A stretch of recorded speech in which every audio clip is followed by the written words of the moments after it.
So hello students, welcome on virtual learning with Anand Jaiswal. आज हम लोग बात करने वाले हैं क्लास 12th के बारे में। और क्लास 12th के बारे में इतनी सी बात ये कहनी है कि अब आपका हैशटैग क्लास 12th का आगाज हो चुका है यूपी बोर्ड के लिए। अगर आपने कहीं अभी तक कुछ भी नहीं देखा है तो आप अपना क्लास यहाँ से एक एक क्लास अच्छे से करके आप अपना अच्छा स्कोर कर सकते हैं। तो सबसे पहले अगर मैं बात करूं कि आज मुझे क्या बात करनी है, और बात ये करनी है कि आज स्टार्ट किया जाए क्लास 12th का फिजिक्स। तो सबसे पहले अगर मैं बात करूं कि क्लास 12th का फिजिक्स क्या है, तो क्लास 12th का जो फिजिक्स है वो पहला जो यूनिट है वो यूनिट है इलेक्ट्रोमैग्नेटिज्म। क्या है? इलेक्ट्रोमैग्नेटिज्म, जिसको क्या बोलेंगे? विद्युत चुंबकत्व। क्या बोलेंगे? विद्युत चुंबकत्व।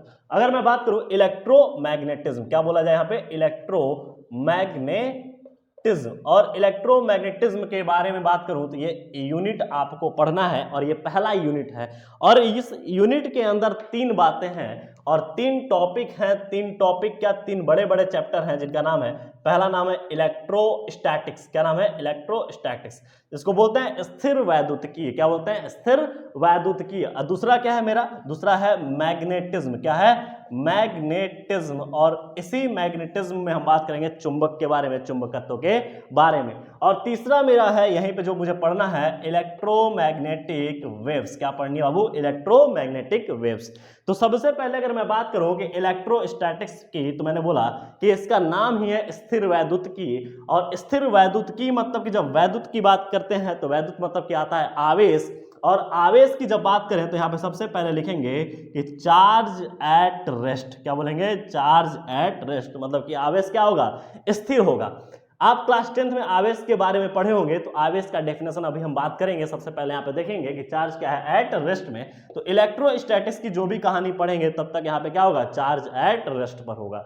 अब दूसरी बात की मैंने बात करनी है मैग्नेटिज्म में। तो मैग्नेटिज्म में क्या होगा? चार्ज मूविंग होगा। क्या होगा? चार्ज मूविंग होगा विथ कांस्टेंट स्पीड। ध्यान रखिएगा, विथ कांस्टेंट स्पीड। और इलेक्ट्रोमैग्नेटिक वेव में ये क्या होगा कि एक दूसरे के अगर मैं बात करूं कि एक दूसरे के परपेंडिकुलर चलते हैं, मतलब कि इलेक्ट्रोमैग्नेटिक वेव में, और ऐसे करके गिरते हुए नजर आएंगे। उनकी कहानी हम बात करेंगे इलेक्ट्रोमैग्नेटिक वेव में। तो अगर मैं बात करूं कि चार्ज एट रेस्ट पे, सबसे पहले चार्ज क्या है, आवेश क्या है, तो मैं बात करूं कि आवेश के बारे में, कि अगर आप क्लास 10th में आवेश के बारे में पढ़े होंगे तो आवेश क्या है, तो मैं बोलूंगा कि किसी भी पदार्थ का वह गुण, किसी भी पदार्थ का वह गुण जिसके वजह से वह पदार्थ विद्युत तथा चुंबकीय क्षेत्र का अनुभव करता है या कराता है। ध्यान रखिएगा, मैं यहां पे बात करूं तो सबसे पहले यहां पे बोलूंगा कि किसी भी पदार्थ का वह गुण, क्या लिखोगे बाबू?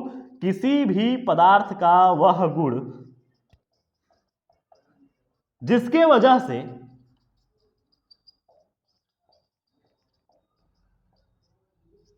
पदार्थ चुंबकीय क्षेत्र तथा वैद्युत क्षेत्र का अनुभव करता है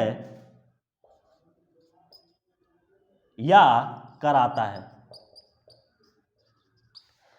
जैसे कि मान लो कि विद्युत क्षेत्र और चुंबकीय क्षेत्र दो चीजें हैं यहां पे, एक चुंबकीय क्षेत्र और दूसरा क्या है?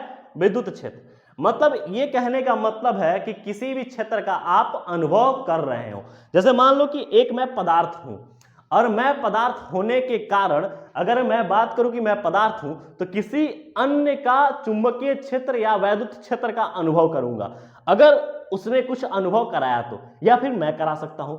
तो अगर मैं बात करूं कि कोई भी पदार्थ है, उस पदार्थ का आवेश क्या है? सबसे एक महत्वपूर्ण गुण है जिसके कारण वह वैद्युत तथा चुंबकीय क्षेत्र का अनुभव करता है या कराता है। अब मैं बात करूं कि आवेश कितने प्रकार के होंगे, तो आवेश दो प्रकार के होते हैं। तो आप यहां पे लिख सकते हो कि आवेश, नेक्स्ट पॉइंट में, कि आवेश के प्रकार। तो आवेश के प्रकार कितने हो गए? दो। जनरली मैं बात करूंगा कि दो ही पे, पॉजिटिव एंड निगेटिव पे, न्यूट्रल पे बात ज्यादा नहीं करनी है। तो आवेश कितने प्रकार के हो गए? दो प्रकार के, धनात्मक एवं ऋणात्मक। अब इसके बाद क्या बात करनी है, आवेश की प्रॉपर्टीज, मतलब कि आवेश के गुण। आवेश के गुण में सबसे पहले मैं बात करूंगा कि आवेश का गुण आपको याद रखना है कि धनात्मक धनात्मक मतलब कि समान आवेश एक दूसरे को रिपेल करेंगे, मतलब कि प्रतिकर्षित करेंगे, जबकि असमान आवेश एक दूसरे को आकर्षित करेंगे। यानी कहने का मतलब ये कि अगर धनात्मक और धनात्मक आवेश है तो ये एक दूसरे क्या करेगा, टक्कर मारेगा, अर्थात कभी स्टेबल नहीं हो सकता। उसी प्रकार दो नेगेटिव चार्ज कभी एक पास सुकून से नहीं रह सकती। तो इसका मतलब क्या करना है कि इन दोनों का अपोजिट करा देना है, और अपोजिट कराएंगे तो एक दूसरे का क्या होगा, आकर्षण। क्या कोई बात समझ में आ रही है यहाँ पे, मेरी बातें समझ में आ रही है, कोई दिक्कत यहाँ पे? तो मोरल ऑफ द स्टोरी आज का इंट्रो लेक्चर में मैंने इतना ही लेना है। अब आगे हम बात करने वाले हैं कि आवेश का गुण, क्वांटाइजेशन ऑफ चार्ज, सबके बारे में बात करते हुए हम आगे निकलेंगे और इस चैप्टर को बहुत अच्छे तरीके से कवर किया जाएगा। तो आप भी कमर कस के तैयार हो जाइए अपने जो क्लास 12th का स्कोर, फिजिक्स का स्कोर 97 प्लस करने के लिए। अगर मैं यहाँ पे बात करूं कि 97 हमारे यहाँ से आ चुका है, अब आपकी बारी है। तो इस साल बच्चों ने 97 मतलब कि स्कोर दे दिए हमें फिजिक्स का, केमिस्ट्री में एंड बायोलॉजी में। तो अब आपकी बारी है कि फिजिक्स में 95 प्लस स्कोर देने की। तो ध्यान रखिएगा, यहां से हम लोग एक एक चीज बेसिकली मतलब कि समझिए जीरो से लेकर हीरो तक का लेवल हम चल रहे हैं। मतलब कि आपको एकदम जमीनी स्तर से हम उठा रहे हैं, जमीनी स्तर पे आवेश के बारे में बात की, हर एक चीज के बारे में बात करते हुए आपको ऊपर तक ले चला जाएगा और एक एक क्वेश्चंस को अच्छे तरीके से सॉल्व किया जाएगा ताकि कोई भी डाउट ना बच जाए। अगर सेल्फ डाउट है तो सबसे ज्यादा नुकसानदेह है, तो ध्यान रखिएगा सेल्फ डाउट नहीं रखनी है। और कोई भी क्वेश्चंस आपके दिमाग में अराइज हो रहे हैं तो कमेंट बॉक्स आपके लिए खुला पड़ा हुआ है, आप उसमें सारे अपने दिमाग के इल्यूजन, दिमाग के जो फ्रस्ट्रेशन है निकाल दीजिए। हमारी टीम बैठी हुई है आपके आंसर देने के लिए, आपको अच्छे वे में ले जाने के लिए। कोई दिक्कत इसमें तो नहीं, दिक्कत है तो इतना बढ़िया से नोट करिए और आगे हम बात करने वाले हैं नेक्स्ट लेक्चर में। So thank you dear friends.